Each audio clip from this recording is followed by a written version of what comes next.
Lights, camera, Rolling. action. Welcome to my podcast, Let's Talk About Verticals, a place where secrets are spilled, stories unfold, and the mysterious world of verticals is revealed in all its glory. Behind the scenes, oh yes. Exclusive insights, absolutely. Eccentric characters, you bet. So pull up a chair, pour yourself something suspiciously strong, and prepare for a conversation you didn't know you needed.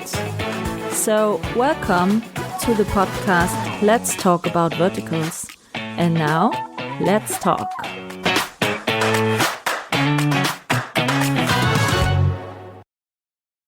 Hello and welcome to my podcast, Let's Talk About Verticals. Today we are going to China to meet an Australian-Canadian actor with a Russian name. Okay, so we kind of mix the cultures today, but it's fine. I'm also kind of culture mix, so I'm totally fine with that. And for me, it's in the morning. For him, it's late afternoon, and I'm happy to finally meet him. We don't talk about the ongoing before the meeting. So I say hello to China and hello to Alex Pychtin. Welcome to my podcast, finally. Thank you, Michaela. Lovely to be here. I know we've had a couple times trying to arrange this. Entirely my fault, but we've fixed it. I'm fine. Here. Excited. You You're know, over it. the best comes at the end. Oh, Sometimes wow. okay, now it's on you. Maybe sometimes a person is worth to wait. So you have now round about 1 hour to show me that you were worthy waiting. All right, it's getting hot No out pressure, here. no pressure, no pressure. I'm good. No. I'm good. Let's go. So we talked about that you are in China. I assumed you're living in China because I think you did recently a lot of verticals in China. Do you know exactly how many? I can't remember off the top of my head, but especially because they staggered the release of a lot. So yeah, exact number I'd have to go through and go through like my photo album. But yeah, quite a few. Quite a few.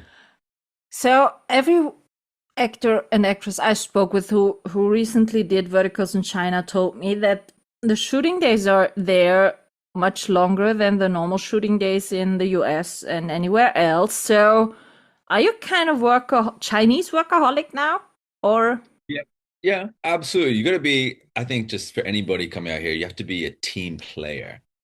And what that means is like making concessions along the way. In the West, there's just that it in a way it can be a good thing, but a bad thing where it's just very much like, no, these are the hours that I'm here for. I start here, I end there, and that's that, which is fair. But when you see how hard everybody else is working over here, it's kind of like it's looked favorably upon if you can just like, hey, do you mind just going a little bit further on this? We're almost there, which turns into 20 hours and da, da, da. But yeah, every show is different though. I have to make that clear. so you didn't sleep so much in the last month or what? Or maybe last 8 months. Some shows, some shows do have gone like 22 hours. I have done one of those, and that just sets the whole, and that's day one, by the way. And that is just everything. But the other shows have come in under time. So you're like, oh, great. It just honestly depends on the director, the story, the production, a lot of variables. What makes you so addicted doing verticals in China? Opportunity is is honestly it. Um, Other places have it, but again, maybe they don't have the volume. And it honestly depends on what story they're telling. I think over here, what they shoot, I think I just match maybe what they're looking for. And so it's provided a great opportunity for me. So when did you do your first vertical in total?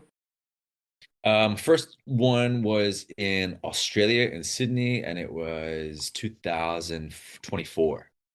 And that was Pregnant by the Billionaire for Real Short. Was it And I beginning or end of 2024? it came out, I think, at the end of 2024, but shot like around maybe June, July, Okay. And do you know round about how many verticals you've done so far in total? including those that haven't been released, I think maybe mid 20s, upper 20s, something around there. And when you take a look back at your first shooting and your Yeah. last one, what has changed? Hmm. Paycheck. Uh, That's always good. Hopefully rised. absolutely. Hopefully Absolutely. rised. You would hope so, right? Um, Yes. I think, honestly, I think it's not necessarily in the outcome. So it's not something that the audience would see. It's internal, it's my process. I remember coming into the first vertical very much feature film, TV focused. Like I've got to have every single thing set, understand. But now I understand the machine, I understand how it operates. So I don't need to stress about how am I going to get to the place, how am I going to get to the emotion that's two scenes away. Nowadays, it's like I've already been there so many times. I trust my instrument that if I'm relaxed, I'll be able to get to where I need to go for the next scene and the scene after that, even if they're polar opposites on the emotional spectrum, if that makes sense. Yeah, for me, absolutely. Good. Smart. And did you do other stuff since you started doing verticals, or are you so full of vertical shows shooting that you don't have time for other stuff anymore? To the broom in verticals, yeah. I have filmed a couple shorts during this time, and it was actually funny. A couple weeks ago, I saw a rough cut of one of the short films I did, and a critique I gave myself, and the director actually subsequently agreed, was just certain beats in the short film. It's like if I just let that moment breathe a little longer, and it's not excessive, it's not indulgent, it's just the extra 2 seconds of like allowing a moment to exist in a film invites the audience in. But Mm-hmm. for verticals, you have to constantly push to the next moment. So if you take too long, the director's gonna be like, hey, speed that up. We don't have time to think about that. But over here, it's like, no, no, no, take that time. So it's been really interesting to see that difference. So you're bad influenced of the verticals? No, no, it's just um it's it's about just taking that extra beat before you approach a scene to realize like, okay, this could really use that. But then I also put the blame on the director for not notifying me. And Okay, so it's good. You can blame it's someone. everything. It's collaboration, it's working together, and every time you do something, you learn. What were your thoughts after your first vertical shot? In terms of the final product or the experience? No, did you know what verticals were when you started shooting your first one? Yeah, because I'd been approached a few times by companies, and to be fully honest, I turned all of them down because the pay was nowhere near where I thought it should be. Mm-hmm. Uh, but then it came through at a decent price, and the script to me was like akin to like the Hallmark movies, like the Yeah. TV movie. And so I was like, I could do this. I audition for this all the time in Canada. So um, it turned out relatively similar to what I expected. If anything, maybe a little bit better. But then also some moments where I was like, oh, is that how they're going to edit it? That song choice, some editing things where I was like, I saw the potential of what it could be.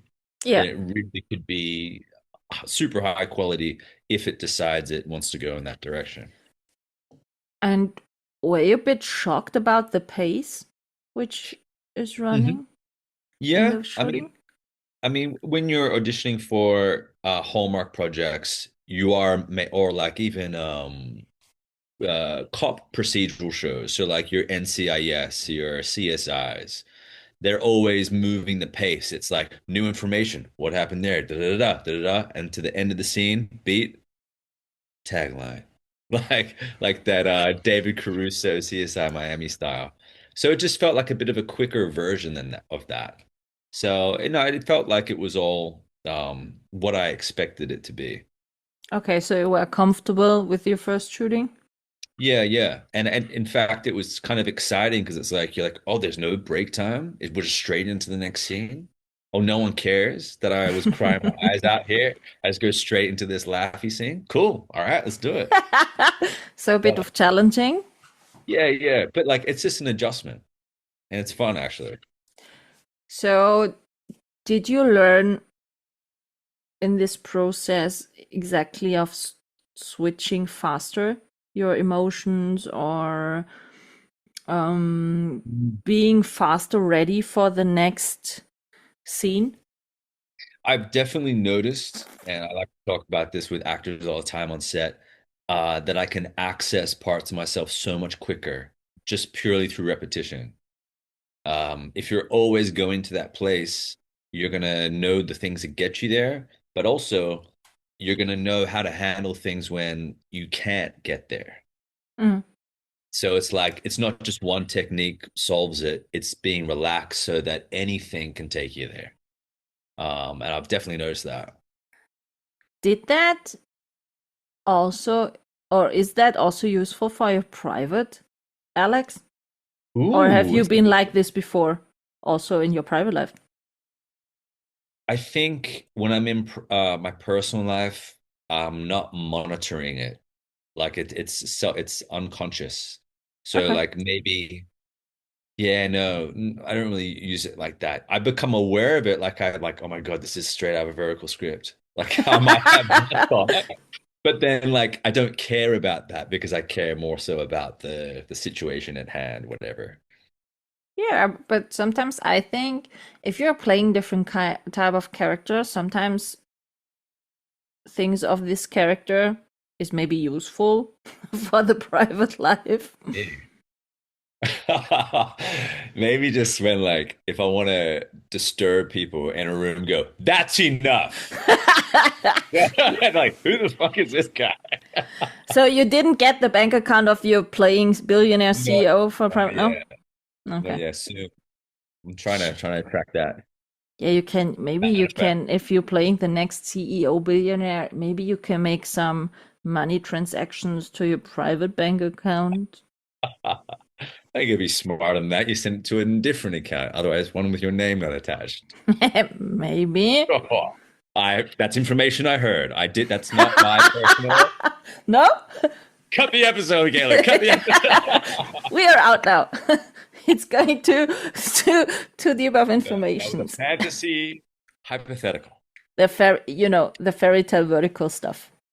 Yes, We are exactly. talking only about the fairy tale vertical stuff. Absolutely. It is all it, we're just telling lies to each other. That's all. That's what a vertical is. Come Correct. on. Correct. Hey, come on. To be honest, when I'm seeing the shows with the whole professor student stuff, are Yes. you kidding me? Are Oh you God. fucking kidding me? It's like, check her phone. We got 40 episodes. Student, teacher, this woman's sick. When you are a prof at the university, it's so Yeah. ridiculous to watch shows like this. Yes. And I'm happy that my students, I think mostly of them don't know verticals, so that's Maybe we not should open keep for that discussion. going. Yeah, maybe. But the same part is, when my dad was in the hospital lately, and when I was wandering through the hospital, I was always looking for the hot CEO, doctor, billionaire, but I haven't found him. Mm-mm. Oh. Shit. Really shit. Sometimes. Do you watch your own verticals? Yes, I do. Yeah, I try to watch. I The haven't whole seen all, show? but I try to. Especially the early ones. The first 10 I remember like intently dissecting and trying to figure out why I think some things work, why I think they don't work. What do I need to like where do I need to hit my performance? Are you Uh, critical audience? of course. I think I might be the most critical. Of others, Really? not myself. Of course not. No. Okay. You are always Myself. perfect. You are No, always no, no. perfect. Your No, bad your times, I'll say that. your acting Oh, is not no, up no, for no, comp. Yeah, okay, no. I understand. No, but I genuinely do enjoy, I actually enjoy critiquing. It's fun for me because I love it so much that it's exciting to go, okay, why did that work? And then why does this moment not work? And then it's not an ego thing on or for anybody else or for myself, but just like it's just fun to explore. Or I've spent too long in acting classes and that's the only way I know how to think. That could be it too. Okay, now a question because of that. Are you easy to, or is it easy to watch with you any kind of movie? Or are you a kind of stressful Pain. friend to watch with? I think I'd be one of the easiest. Absolutely one of the easiest. Really? When you're so Yeah. critical? Absolutely, but there's a time and place. Like I can watch something purely for joy, Really? and then I'm also able to dissect it if I want to. Is that the inner monk you can turn off or what? Does not everyone not have this ability? I thought everyone could do that. Because I can see it that this is just purely for entertainment. Awesome, all good, enjoy. But it's like if we want to dissect this, then great, we can do that.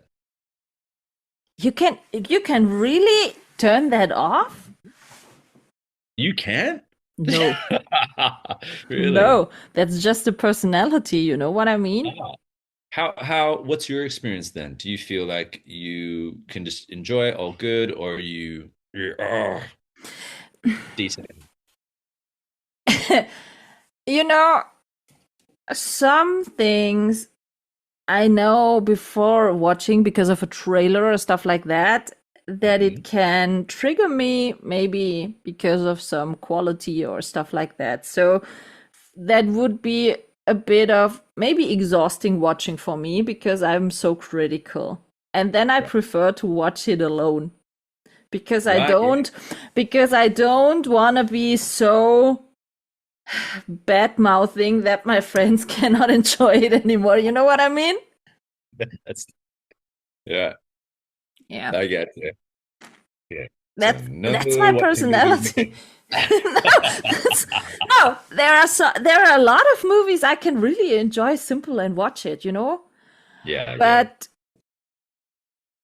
I I have to see minimum a trailer before that I can kind of think about if I will if there is a possibility to watch it relaxed or not. To like set the expectation. Yeah. That's fair. I think that's fair. And it's not that I don't want to watch all of the movies together with anyone else, but sometimes I just want to be exhausting for them to watch with me. You know what I mean? So, So yeah.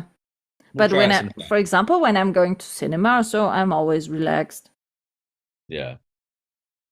Then I Yeah. think it's the atmosphere then, you know, Right. You just cinema, disappear into the popcorn. chair. Yes, Yes. yes. Big screen. And Oh, then yeah. it's more the, yeah, you know, the funny part, I don't know with whom I spoke about. Ah, yeah, with Declan. With Declan, was it Clifford? We spoke. His favorite actress is Kate Winslet, and we agreed that Titanic was a really great movie.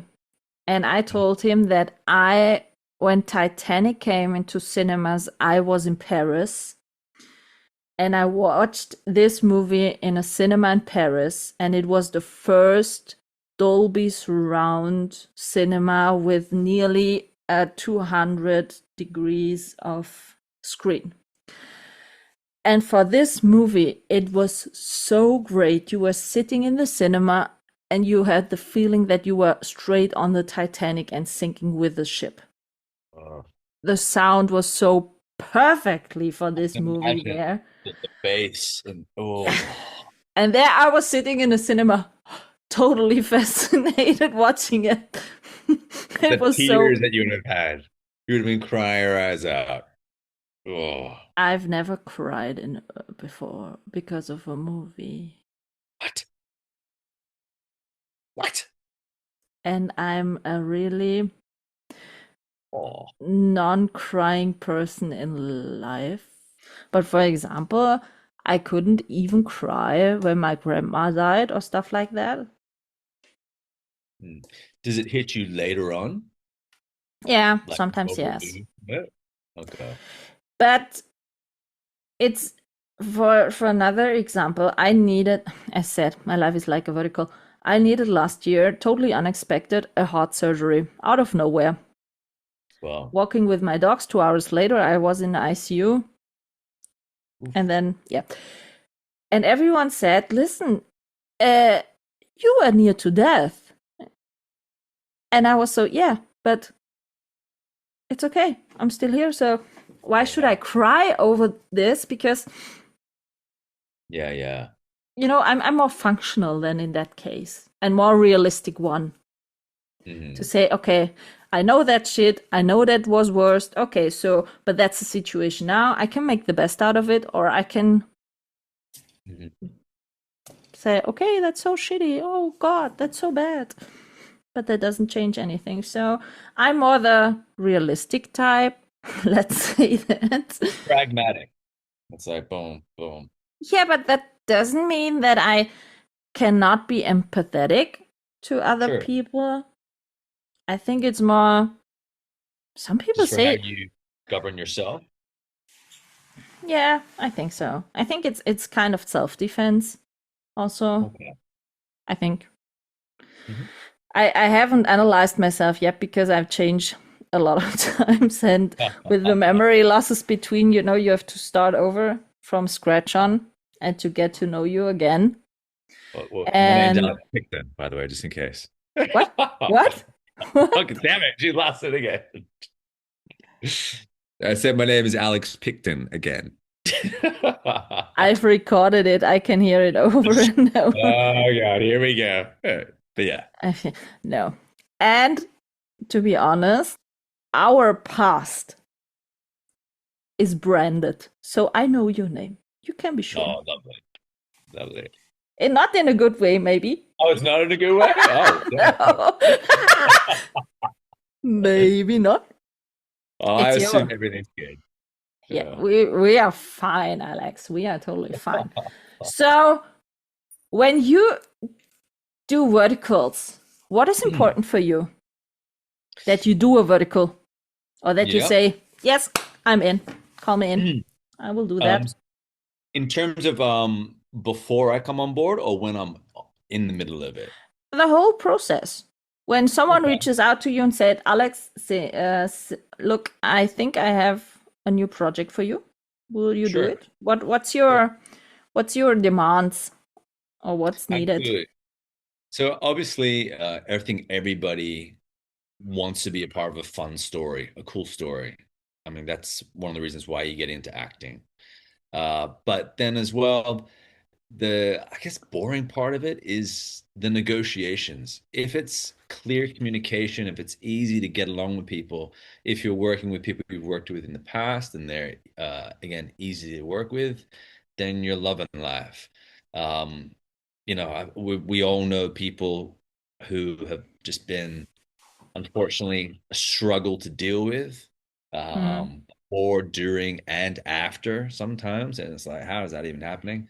Thankfully, I'm on the very, very rarely has that happened, but I speak to some colleagues or peers rather, who encounter it frequently, and it just sounds like a nightmare. Yeah. Um, but yeah, I want professionalism. I want people to do a good job, and I want people to care about it. Yeah. Because, we are going to, in a lot of these stories, like if you're doing it right, emotionally intense and dark places, you're being vulnerable. You're opening yourself up in front of the camera for everyone to see, being thrown around, abused. So you just want some respect, and that what you're doing right now is going to be treated well in the edit. Yeah, and you And see that from the audience side. You see that exactly in yeah. the end, which which role was taken because of the money and because of Mm. a free time, or which role was filled and lived in the in the vertical. You see that exactly. If someone Mm. could identify with the role and be in it, or if someone was doing just his job. You see that so perfectly in the end. That I love to hear that. That's what you want is um that exact experience because yeah, actually you articulated it perfectly. It's pleasing to know that audiences recognize. Oh, that's what I was going to say. Is because I don't want audiences to associate me with a phoned in performance. I care. I want people to say when they see an Alex Pychtin show, oh, I'm gonna believe every moment. And where that comes from is when I see the actors I like Christian Bale, for example. Every time I watch his movie from the opening scene, boom, I know he's gonna blow me away. Yeah, Say with McConaughey, and I want that reliable trust. but that's always, don't you think that you can always give your best, but it also depends on your co-star. If the Mhm. co-star is not, let's say, motivated to do it, then it's hard to be totally in the role. Yeah, it's a great point you bring up because technically there are things you can do still, but for example, if you're doing a scene and you're supposed to be lovers, but the other person's not giving you anything back, like the actual performer, you kind of have to make these like mental gymnastics to be like, why are they acting like that? But that's not what's on the page. Hmm. So like you can't ignore that, but you have to then interpret that as, oh, they're acting like that because they're so confused with the situation. Oh my God. And so you just have to work double the difficulty. But I've been very lucky that pretty much from off the top of my head, most co-stars I work with have been a delight and have been completely cooperative and down to play together. Um, well, For me, interesting, I spoke lately to an intimacy coordinator. Are there on sets in China also intimacy coordinators? uh, I think not ex not specifically. However, the AD usually will step in and present as one. So there's a lot of times where it's just up to you and the other actor to be, open, honest, and be like, hey, what are you comfortable with? And you work that out together. You bring in the AD and director, say, and there have been times where like you have to step up for each other and be like, Mm. hey, we didn't plan on this. You're just throwing this in right before an action call. That's not cool. And there are times where, yeah, you have to say, stop this, no, I'm up, and then have a conversation. Um, because it moves so fast. If you don't make enough noise, then it might get lost. Yeah. That concern might get lost. So, yeah, you just have to hope you're in good hands, like sometimes. Have you ever been in a show where it didn't click with someone on set and it was not so comfortable for shooting this vertical? I don't think I've had one where it showed. No, maybe Yeah. sometimes, and that doesn't mean with the other actors and actresses. Maybe there are Yeah. some people on set, crew members, for example, where Yeah. you thought, okay, I'm fine doing this 7 days, but I'm happy when Absolutely. I'm out of here.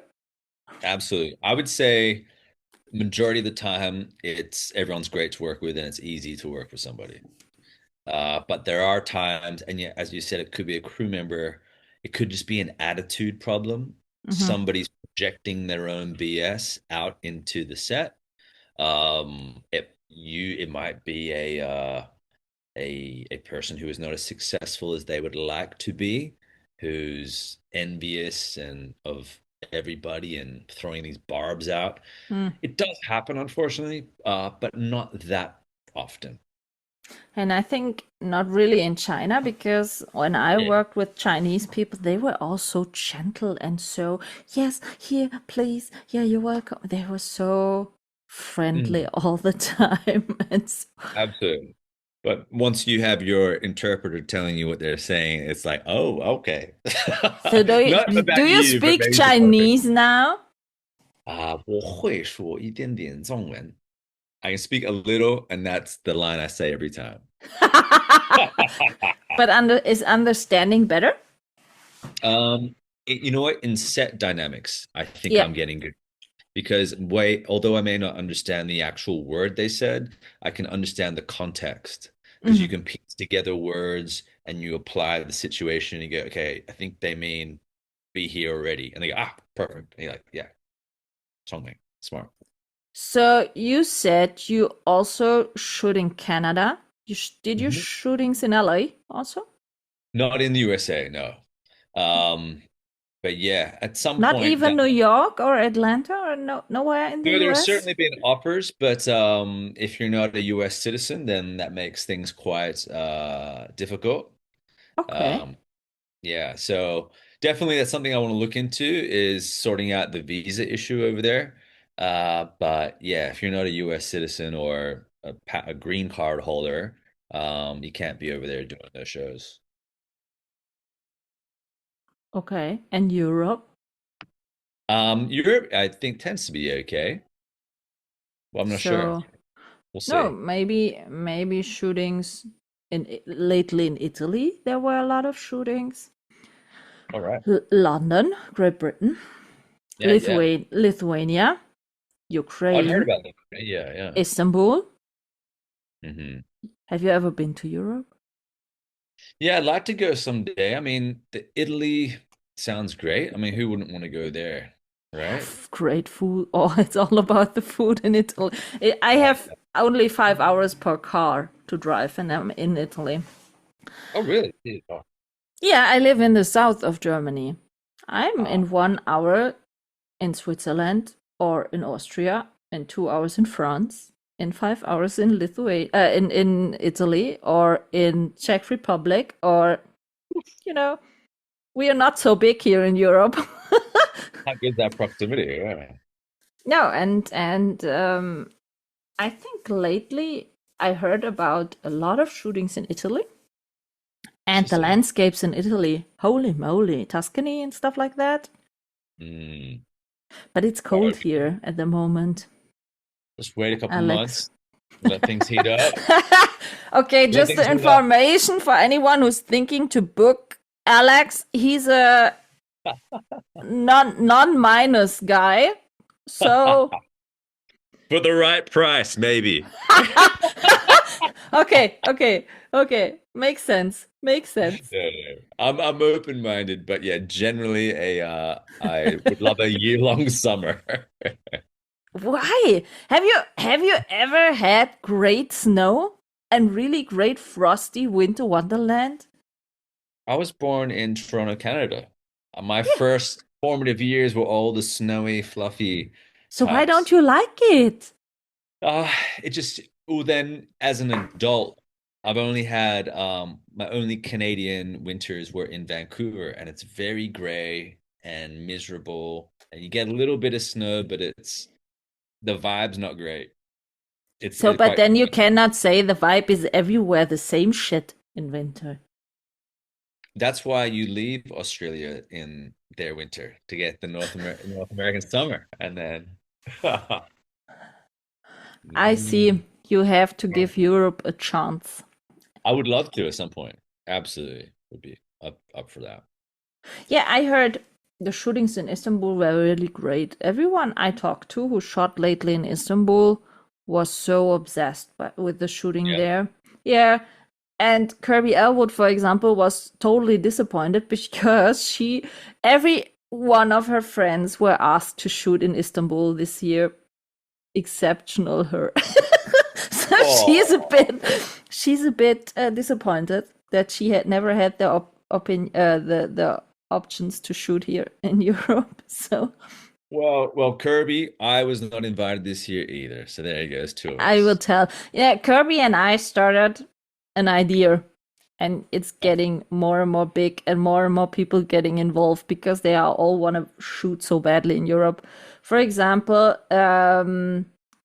Robert Palmer Watkins wants to go back to Europe, and a director. We also Kirby and I decided. I said, we will do a vertical criminal series. Ooh.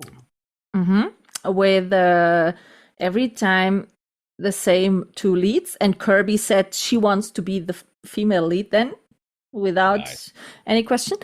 And then we will do all the 5 shooting locations in Europe with a new criminal case where the 2 leads have to solve criminal cases. And one we will shoot in Italy, one in Turkey, one in Lithuania, and we decided to shoot one in Germany and one in Scotland. You know, the Highlands and the Nice. mystical, yeah. Yeah. And Danny Farber said he's totally in, but he wants to play a really bad villain, not the director. He will direct this one in Istanbul because he already knows Istanbul so well. He directed a lot of there. And Matt Macedo, the director, said to me, he directs absolutely everywhere in Europe because he wants to be in Europe also. And I said, okay, no problem. It's all about the money now. And I promised I will win the European lottery, and then we'll make this happen. So if you want to join also this project, Throw me in. Throw me in. I think every actor wants to be in that show, Michaela. That's a great idea. yeah, I think that's totally great. 6 verticals, kind of serious doing, and with kind of mystery criminal cases. Hello? Exactly.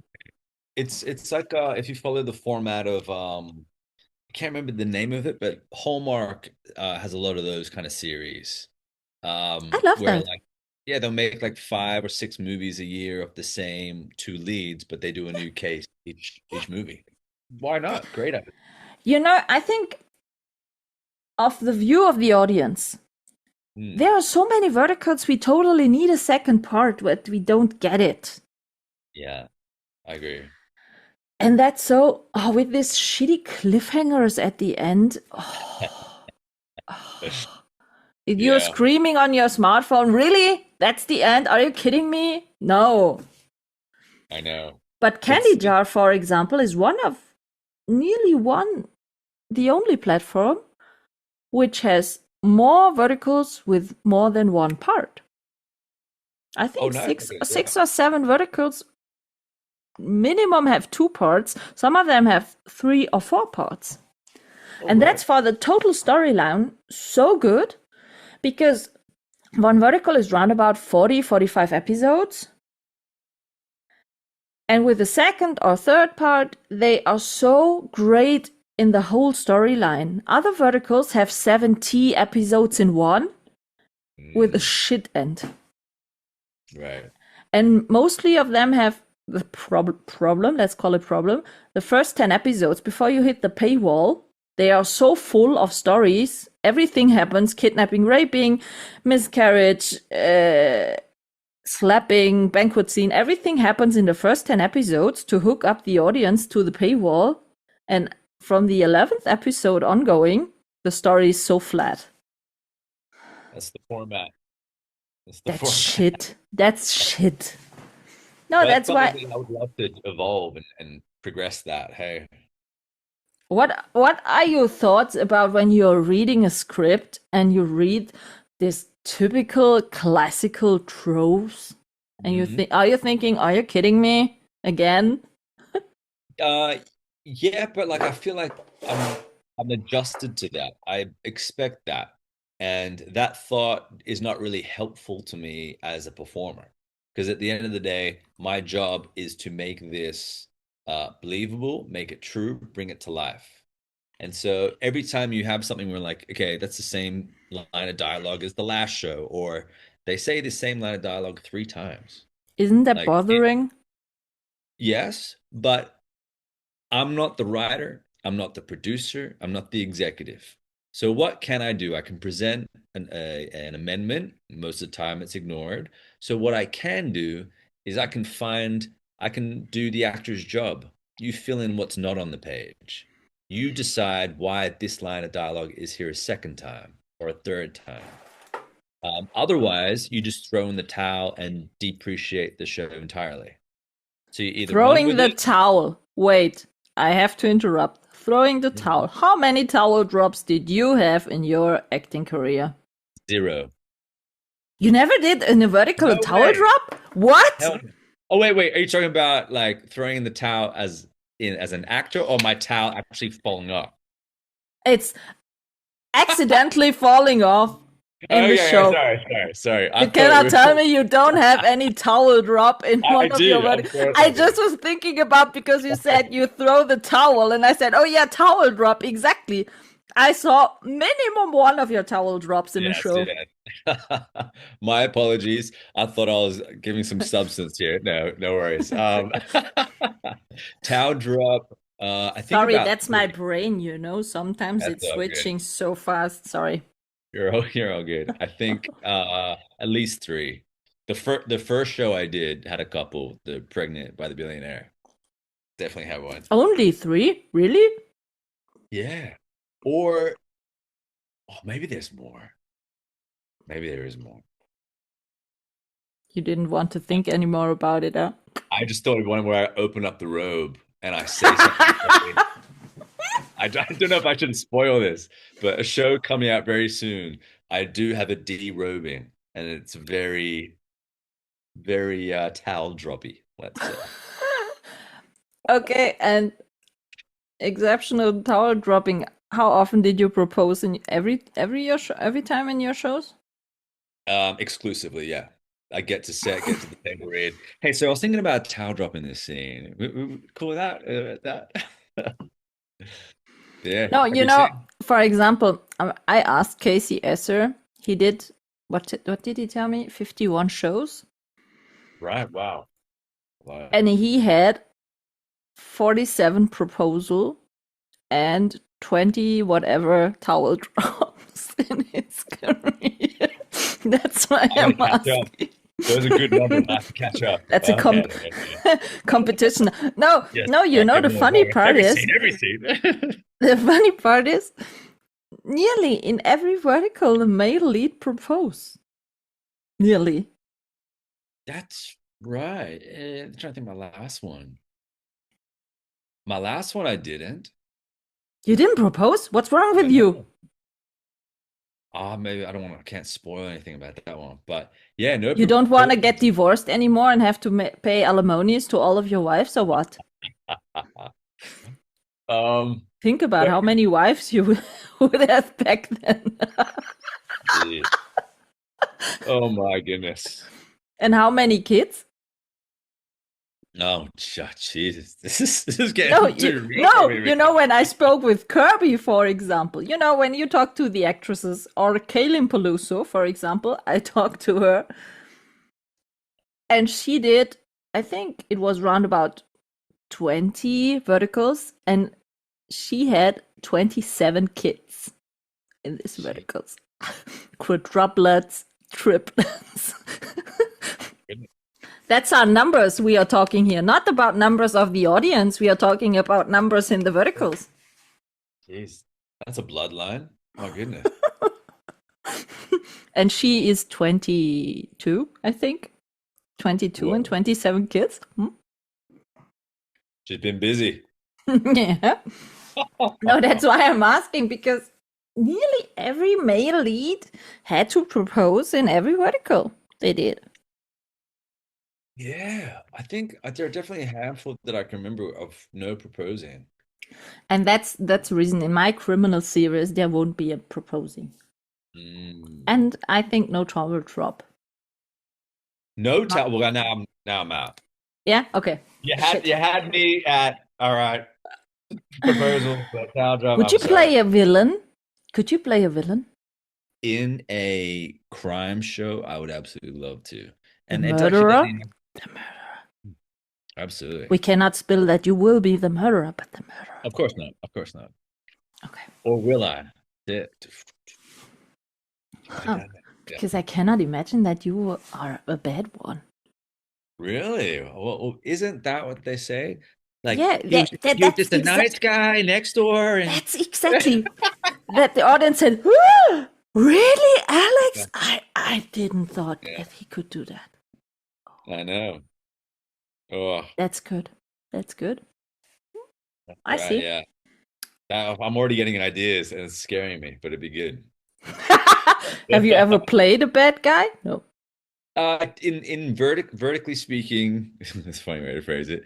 Vertically speaking, Vertically speaking, the that's good. last two shows I was bad but turned good, so tried to redeem myself.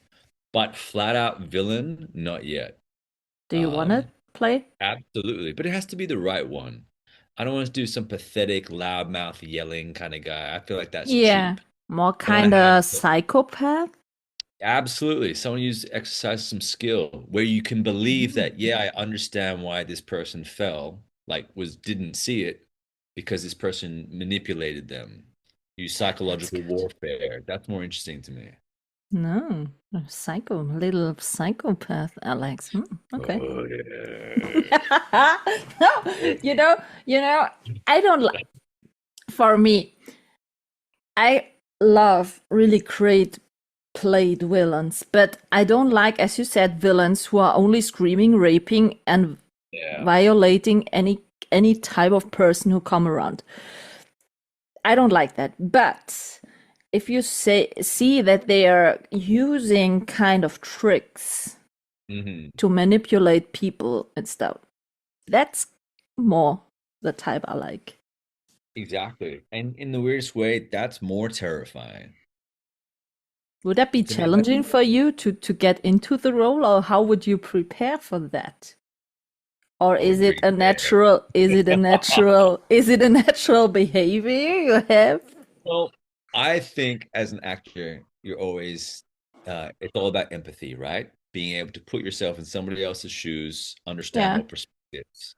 So if you can justify in your mind why someone would do that, not that you personally would agree with it or do that yourself, but you can understand what leads someone to that. Hmm. So then, as an actor, kind of like a magician, you then find the things that would motivate a similar response in you. So the audience sees this, but you're actually thinking about something else, but then that motivates that darkness. Does that make sense? And then you listen You're like, to kind of dark music to get the vibe.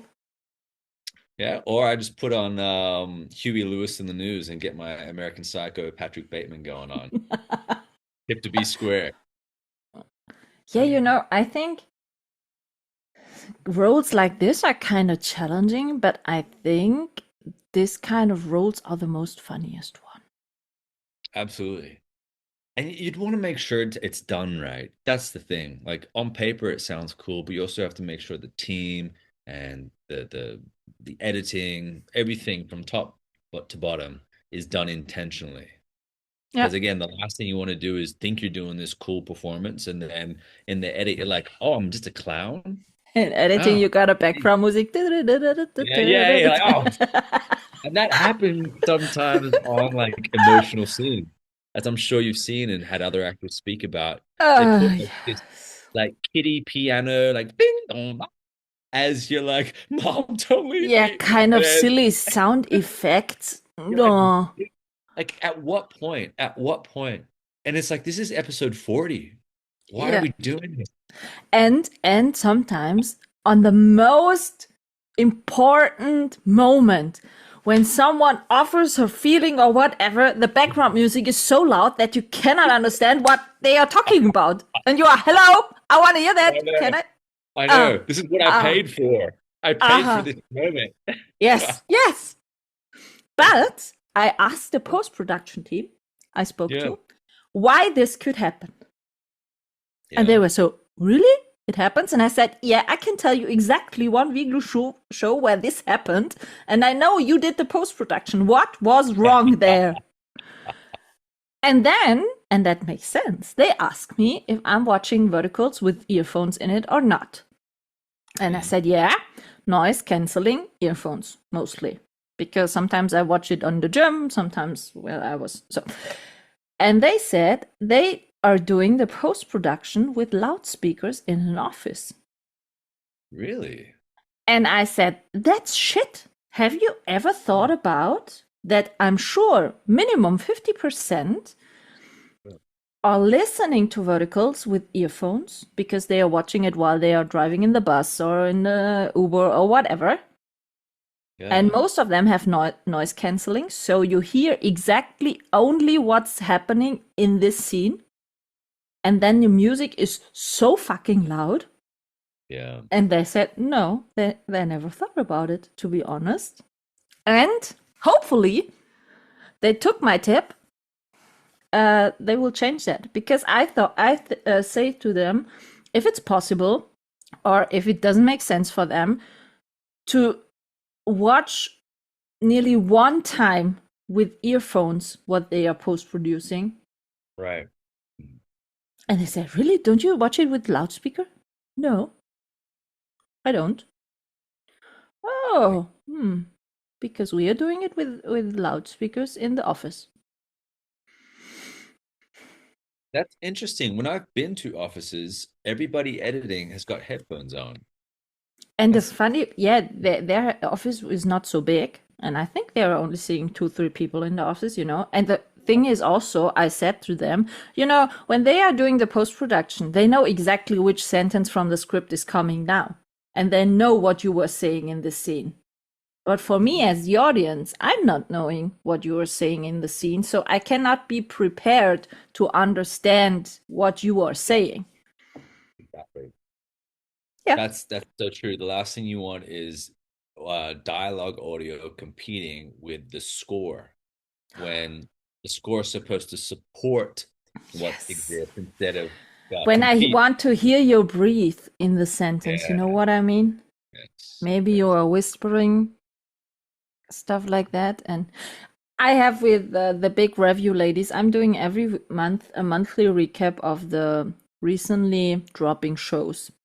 And we spoke about one show. The storyline was great. The cast was great. But the post-production totally ruined the whole vertical because of bad sound and quality in cuts. Yeah. So it depends on so many points that a vertical is really good. As you said, you as an actor want to make the best performance you can for this role, but it's also the same problem. If the storyline is totally shit, you as a great actor cannot rescue the storyline. That's also the same. It's true. It's true. But yeah, everyone just has to deal with it the best they can. What's a no-go for you in a vertical? What would kind of vertical would you decline to do? Yeah, anything I mean, I've turned down things which have sexualized violence. And just like completely vulgar and explicit language, which doesn't service the story in any way, shape, or form. It's just purely to get like a clickbait, get attention, and at the actor's expense. Because when you're reading the script, okay, this is extreme, so you're going to put it in the trailer, and it's my face saying it. It's not the producer's face. And if people don't watch it, it doesn't matter. They're going to forever associate that with me. True. Things like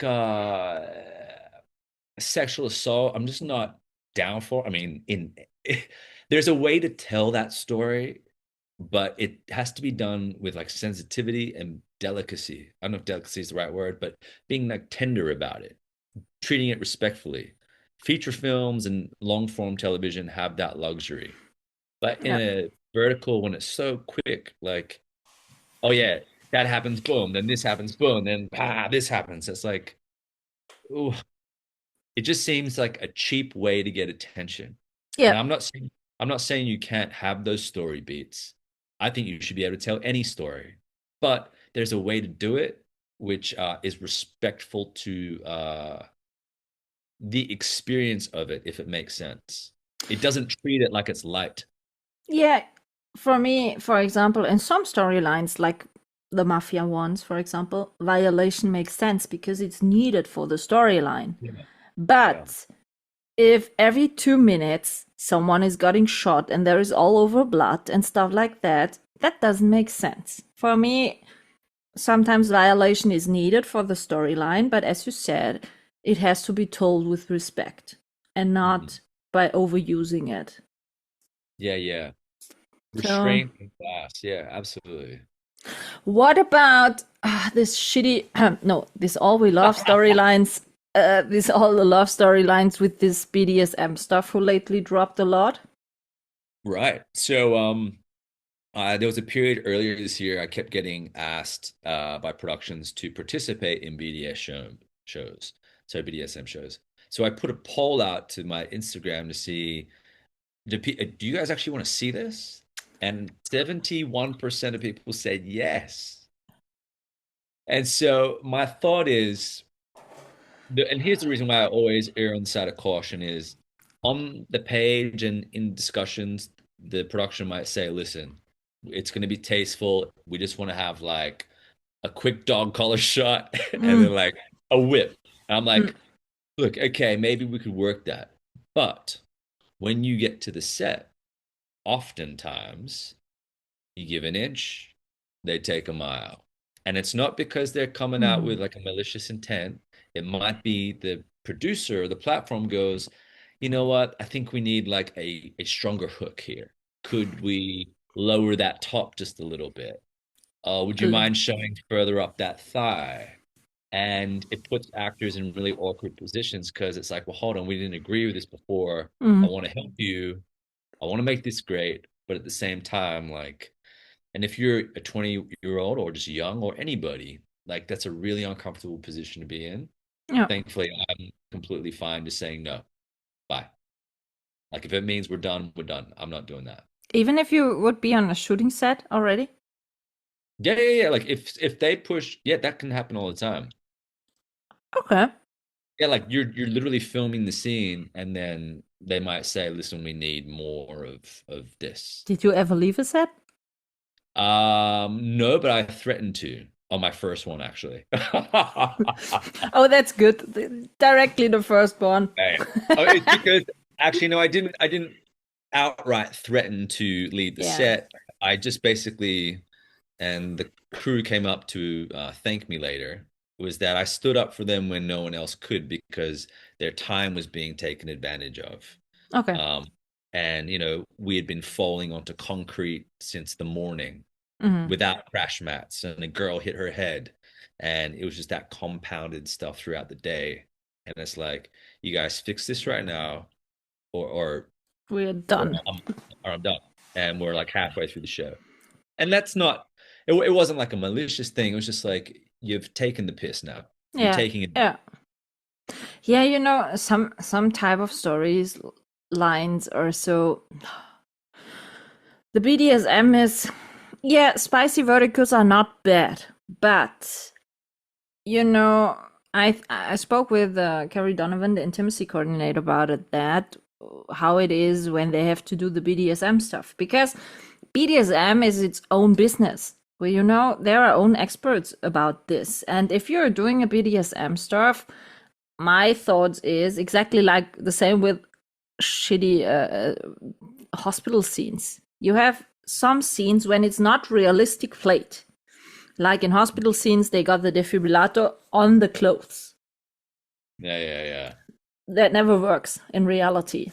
And I think that in this whole BDSM stuff, if they are doing that in vertical and it's not how it's in reality looks like, it's kind of silly. And I asked the intimacy coordinator how she gets her knowledge about this space. And she said, yes, she had to contact on herself, maybe some experts, dominas, stuff like that. Yeah. Because there's mostly no budget to get experts on set. So, and sometimes I watched, I think, 2 BDSM, but you see that the actors were not comfortable in it. And the next point, mostly, always the women are so weak and devoted. Yep. Everywhere, or mostly of the verticals transport that a woman cannot survive without a man. And I don't like that. Yeah. I don't like that. women are always weak. Women are always needed to get hooked up that they can live together with the man happily after. Highly dependent on the man, yeah. And I think it's one of those things where as we move forward with, greater competition and verticals are spreading around the world, you would hope that for platforms to remain profitable and competitive, that they have to evolve the stories beyond what it has been. Yeah, hopefully. Okay, we can say we are back again. We had to drop out for a bit because of different issues and reasons. But we are back on track now. And I will ask you again, dear Alex, what do you think?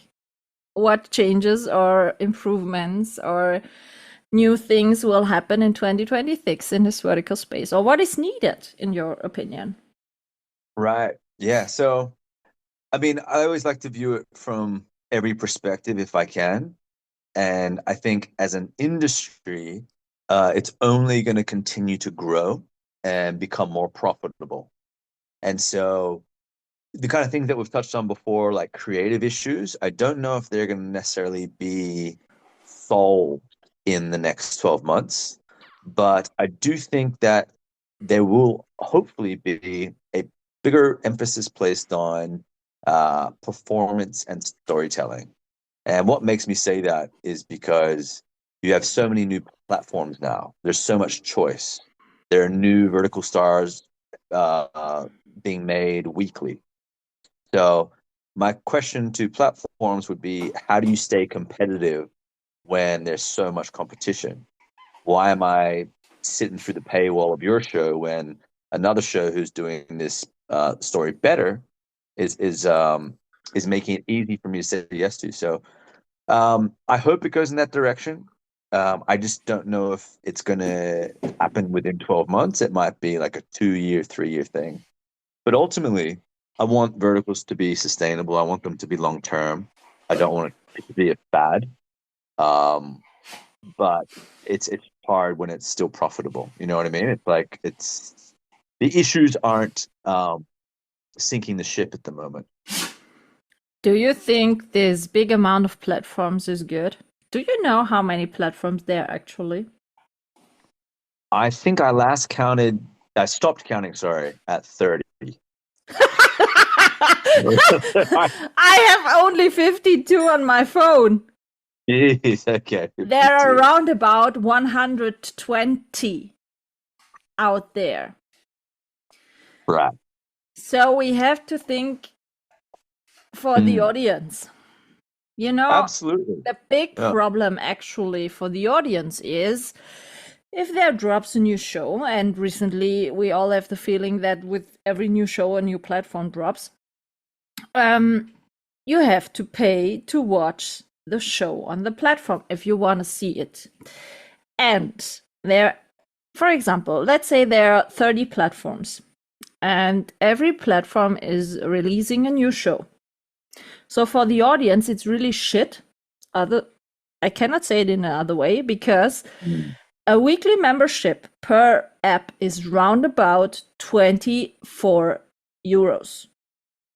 Right.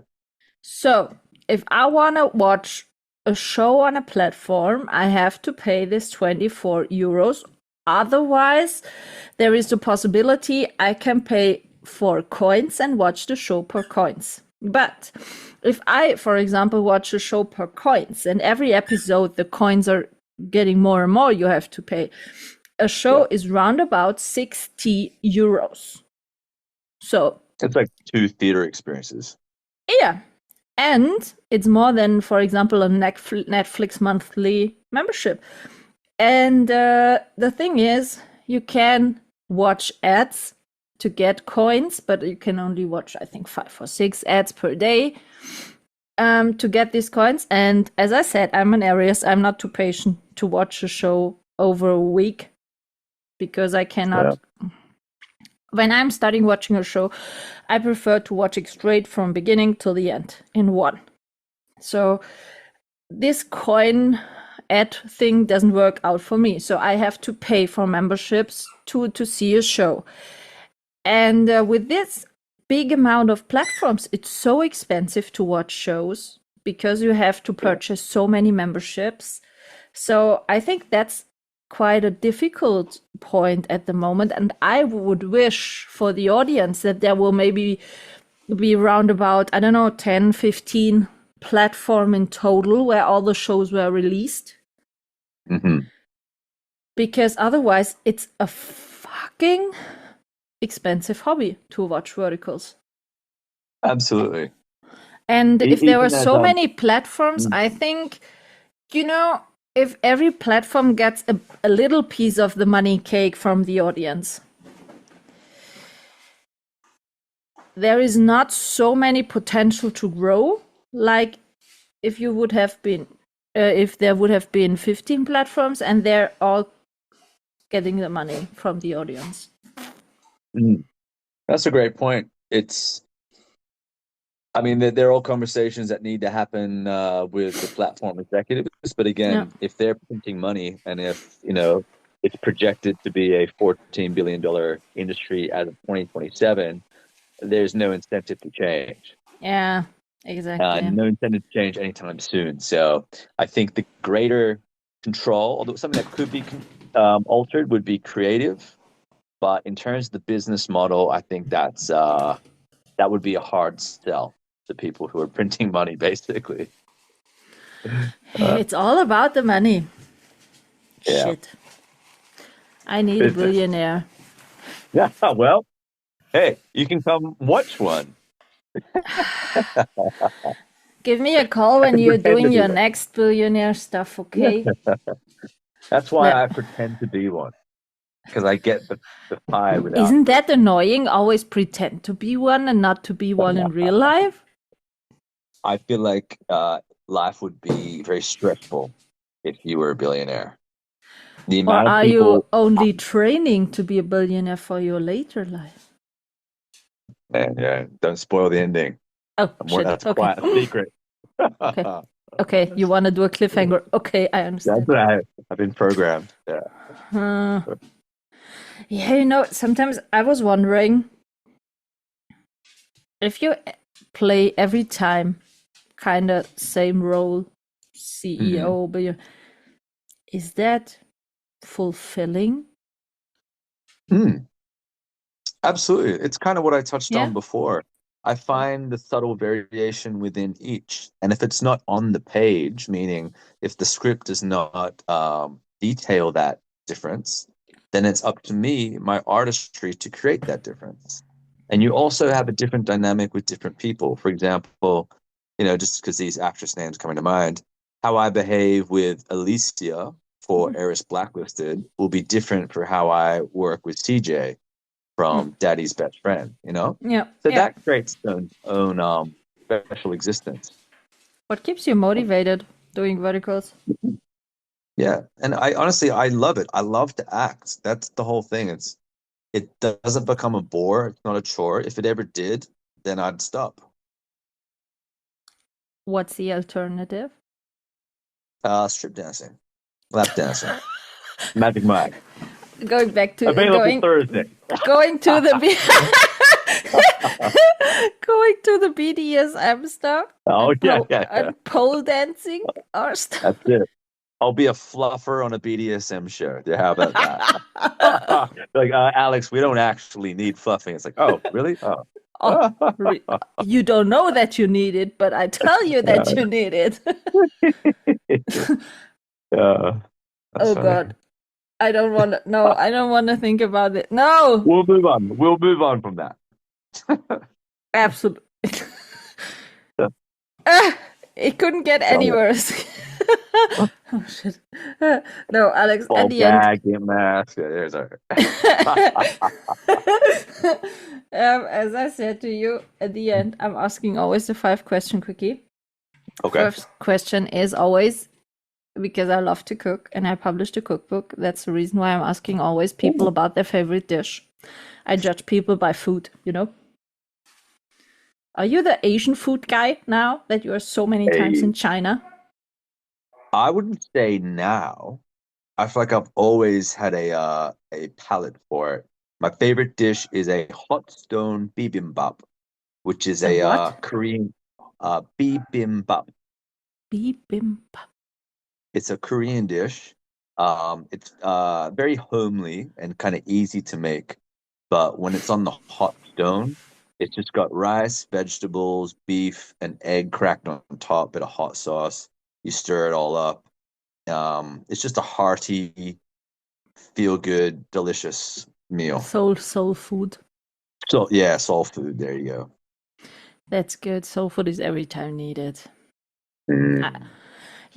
I think s- some recipes in my cookbook are really soul food. As you said, easy made, not so super complicated, but the That's it. taste of it when you're eating it, Yeah, you're so comfortable and definitely. happy and have really great. Some of them are, food from or dishes from my childhood. And when you're eating it, you Mm. you have totally fallen back to your childhood and knowing Yeah, exactly the moment where you're sitting at the table at your parents' house and eating this. You know that exactly. mm. Nostalgia. The thing is, some people cannot understand why food can make happy. Mm. And for me, food can make happy, of course, because of the taste, but otherwise, mostly because of the memories you are having because of the taste. So Yeah, that's defensive. more, yeah, I think that's more the combination of both why it's called soul food. Definitely. Yeah. And what's your favorite music and favorite song? What puts you in a good mood? Are you the Ooh, type of actor? I heard this a few times. Some of the actors have kind of playlist for the characters they are having to dive in. Do you have this also? that's an interesting approach. Um, I mean, I love music, but I don't actually necessarily use it so much for like preparation. Okay. Although maybe I then wonder, not that it's not useful, I think it absolutely is, but I feel like I intuitively have songs pop in my head when I'm in something. So Hmm. it's more an instinctual thing instead of going through and curating like, oh, I need like a full funky beat here. One will just come. But yeah. For, So for what for kind of music that I music like, style? yeah, I was just gonna say a song that came to mind just then is Freak by George Michael. I love that track. Oh, George Michael is great. He's great, isn't he? Yeah. Great vibe, Oh sexy yes. vibe. George Michael was always, I thought, kind of mystery Mm, in the person he is, but his music is always great. I love yeah, it. It's I good. like it. And what kind of comfort movie do you have? What movie, classic one, lately one, I don't know. What kind of movie got you in your attention so badly and you said, "Oh, I want to rewatch this because it's really good." The Thing, 1982, John Carpenter. Love that movie. Adore it. If people get it, I'm like, yeah, you're a vibe. Yeah. Yeah, yeah. I know for my mom, she wouldn't like that movie just because she's like, this is too disgusting with all the effects, but it's so immersive. It just takes you there. You're like, yes, oh my God. The atmosphere, Kurt Russell. It's just great. The Thing. I'm not sure if I've ever saw it. Now you will. Now you will. Get ready. It's confronting. Yes. Do you Visually. think I like it? I think you have the darkness to appreciate it. What? And I mean that in a you've got a great sense of humor. Yeah. Yeah. Yeah. Nice save, Alex. I'm not sure about if it's a nice save yet. No, no, absolutely. You You you know, you have to. You know, you recently picked up a few plus points in this last hour, but the ice is getting thinner, Alex. The ice is getting thinner. I meant that you have a diverse range Oh, of come on. Don't make it worse. Don't make it worse. Keep it. Don't make it worse. All right, next one, the next one. Oh, holy shit. Last two questions. Serious for 2 questions, serious, please. Okay. If I would come up to you and say, Alex, listen, I want to start watching verticals, which one of yours should I definitely have watched? Okay. I think an easy choice is Eris blacklisted her husband. It's my most popular. It's quintessential. It has the classic archetype. And I think it's just executed very well. I don't see too much weakness in that show, if any at all. And I'm proud that it found an audience. Another one, I would say I like one that hasn't actually had too much attention, but hit the jackpot. My broke chef husband is a billionaire. Title's a lot to do with. Oh, is it where you were at the restaurant? Where you were the cook? Yeah. I saw this one. Yeah. Okay. I like that one because it's just it didn't go too far into the genre. Yeah. It was just an easy story to watch, entertaining and grounded. And I appreciate that. Can you cook, by the way?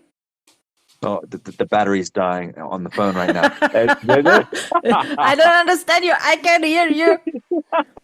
No, because I spoke to a lot of people which who have done cooking vertical.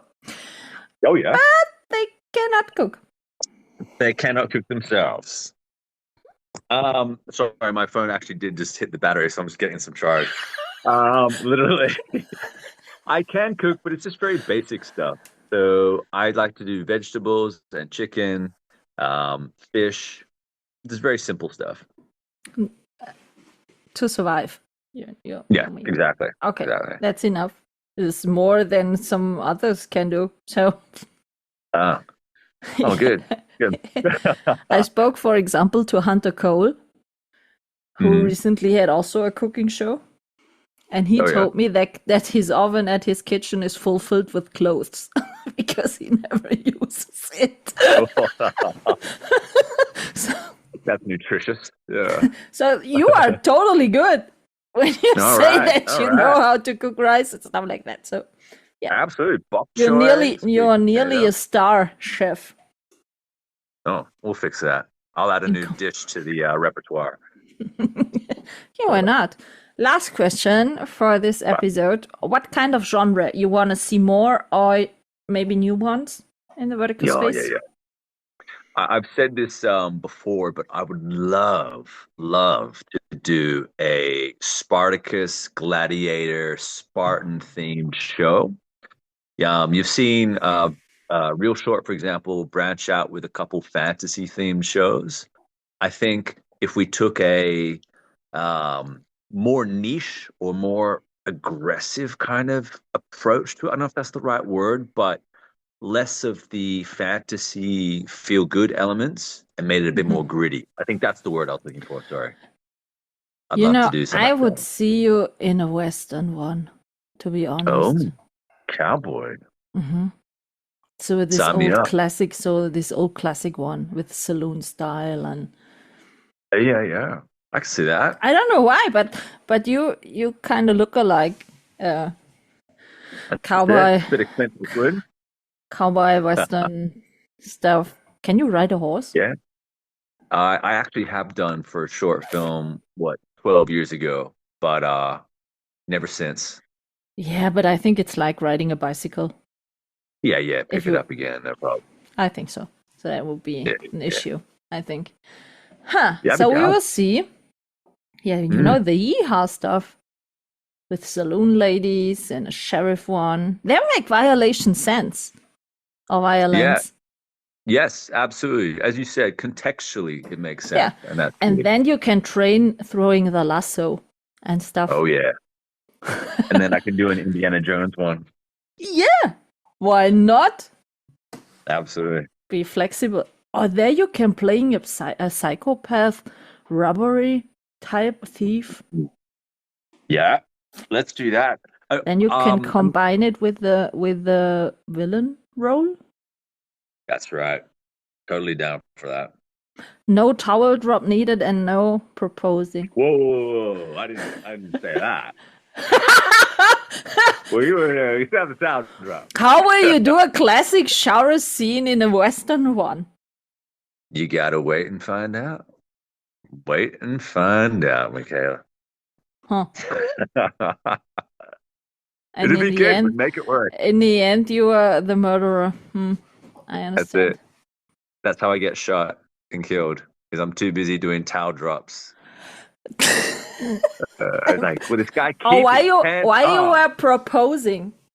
Shot in the back. Exactly. And then in the or butt. shot in the head, and you are falling. That's grim. I want to do that in a movie. I want to shot in real life. someone. Okay, yeah. No, not in real life. I'm not so violent in private. I think, but I know how to use a gun. That's great. I'm a mystery hunting lady, you know. There you go. Full of skills, Michaela. No one expecting that, but the lovey-dovey hunting lady is. That's it. She's one to look out for. We could be a type of Bonnie and Clyde, Alex. You know that? I love that. Let's shoot that in Germany, eh? That'd be fun. German Western. We have really great shooting locations here, really. And there are a lot of shootings here in Germany. For example, I spoke with John Henry Richardson. You know him? He was one of my coaches in LA back in the day. I love J8. So you know him. He did a lot of film shooting in Germany, he told me. Oh, nice. And since he has been in Germany, he only loves the German beer, nothing anymore. Ah. So, excellent. Yeah, no, it's Germany. I will check that Germany will pop up for shooting locations. And as I said, I will win the lottery jackpot, that we have enough money to do the criminal vertical series. Maybe there isn't any money left, but the Western we cannot shoot here in Germany. We don't have Western locations here. We'll figure something out. Mexico? Easy. Mexico? Already solved it already. Yeah, that's good. That's good. Done. Thank you, Alex, a lot for your time for this episode with kind of, let's call it special effects. My pleasure. Thank you, Michaela. Thank you so much for having me, and an absolute pleasure chatting with you. Also, I hope that it would be the last time that we spoke to each other. Definitely. And have a nice evening. Yeah, evening. Dinner time. You're cooking now? I will be shortly. So have a nice day. Good luck for the upcoming projects. And would love to see you here in Europe shooting. Absolutely. And let me know when you are ready for the Bonnie and Clyde stuff, you know? You'll be the first to know, Michaela. Honestly, a pleasure chatting with you. And we'll keep in touch and get another one going soon. Yeah. And all the best with your injury. Shh. We won't tell you. Shh. Okay. It's all fine. It's all good. Thank you, Alex. Bye-bye. Bye-bye, Michaela. Thank you. This is a wrap on this episode, and I hope you tune in again.